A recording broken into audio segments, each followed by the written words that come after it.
जनगणना से जुड़ी हुई है।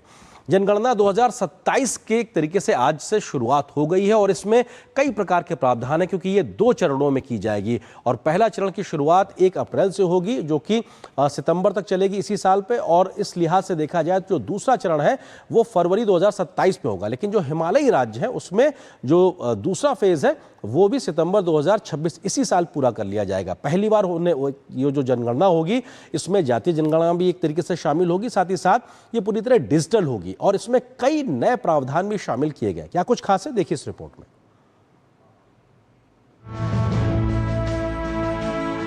किसी भी देश का लेखा जोखा उसे आर्थिक, सामाजिक और विकास को गति प्रदान करने के लिए बहुत महत्वपूर्ण होता है। इसी कड़ी में साल 2011 के बाद जनगणना के पहले चरण की शुरुआत हो रही है, जो कि अपनी श्रृंखला की 8वीं जनगणना होगी।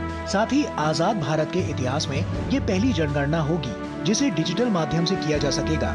इस काम के लिए 30 लाख से अधिक जनगणना कर्मियों को लगाया गया है। ये जनगणना 2 चरणों में संपन्न होगी। पहला चरण जो कि अप्रैल 2026 से सितंबर 2026 तक चलेगा। ये चरण राज्यों, संघ राज्य क्षेत्र की सुविधा के अनुसार 30 दिनों की अवधि में आयोजित किया जाएगा। इसमें मकान सूचीकरण और मकानों की गणना की जाएगी। इसके साथ ही इसमें मकान सूचीकरण कार्य से पूर्व 15 दिनों की स्वगणना की सुविधा भी उपलब्ध होगी। ये स्वगणना मोबाइल ऐप और पोर्टल के माध्यम से की जा सकेगी, जो कि 16 भाषाओं में उपलब्ध होंगे। पिछली जनगणना 2011 में हुई थी और अभी वर्तमान जनगणना 2027 आधुनिक काल में जब जनगणना की यात्रा प्रारंभ हुई है 1872 पहली जनगणना, उससे 16वीं है और आज़ादी के बाद से 8वीं जनगणना है। इस बार सेल्फ इनुमरेशन के माध्यम से डिजिटली स्वयं सूचना दर्ज कर सकते हैं और वो 15 दिन की अवधि जब हाउस टू हाउस एक्टिविटी उस राज्य या यूटी में प्रारंभ होगी उसके पहले की अवधि होगी, जिसमें कि स्वयं की सूचना, हाउस होल्ड की सूचना दर्ज कर सकते हैं। स्वगणना के दौरान लोगों को SEID प्राप्त होगी, जिसे जनगणना कर्मियों के साथ शेयर करना पड़ेगा।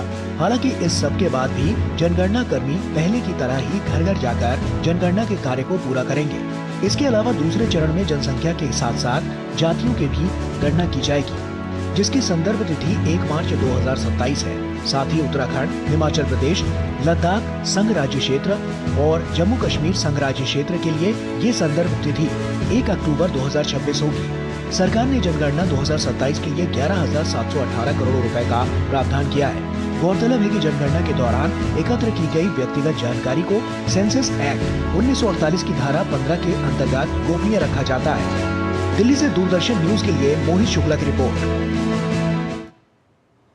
तो जनगणना में